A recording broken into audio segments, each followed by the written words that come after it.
परवानगी घेऊन मी बोलतोय।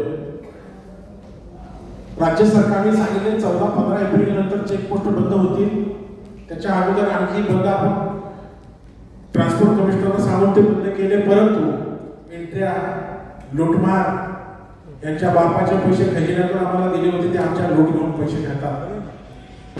गावात मेहनत करतो, मालक बायका पोरांना न देता ते पैसा कमवतो, गाड्या चालवतो, ते अशा पद्धतीची लूट बंद झाली पाहिजे। आता एक नवीन फरमान काढले, प्रमाण भाषा पूर्वीची वापरतो, नवीन एक आता काढली ती नंबर प्लेट।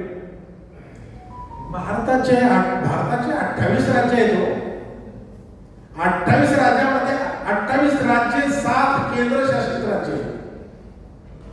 7 केंद्रशासित राज्य आणि 28 राज्यामध्ये, आणि त्यात आपला महाराष्ट्र आला। आपली कशी लूट व्हायला लागली बघा या नंबर प्लेटचा।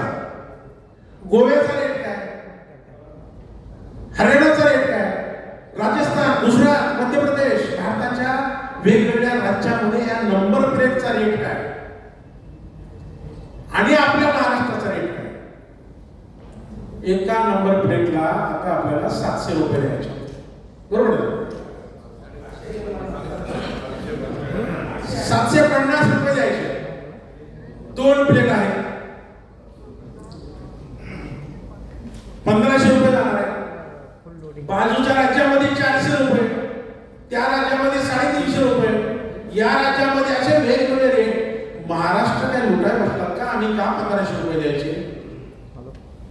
आम्हाला जागरूक होणं काळाची गरज आहे। वाहन चालक मालकांनी आपल्याला जागरूक होणं ही काळाची गरज आहे। आणि आपण संघटना म्हणून चालवत असाल, आपण एवढ्या संघटनेचे प्रतिनिधी आपण आलेले आहोत। आता येणारा काळ आपल्यासाठी झोपून जमणार नाहीये।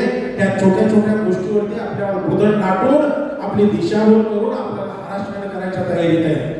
हा महाराष्ट्र वाहतूक सेक्टर दुसऱ्या दिशेने घेऊन चाललेला अध्यक्ष महोदय महाराष्ट्राची प्रशासन व्यवस्था अजून दुसऱ्या परिस्थितीमध्ये जाणार आहे।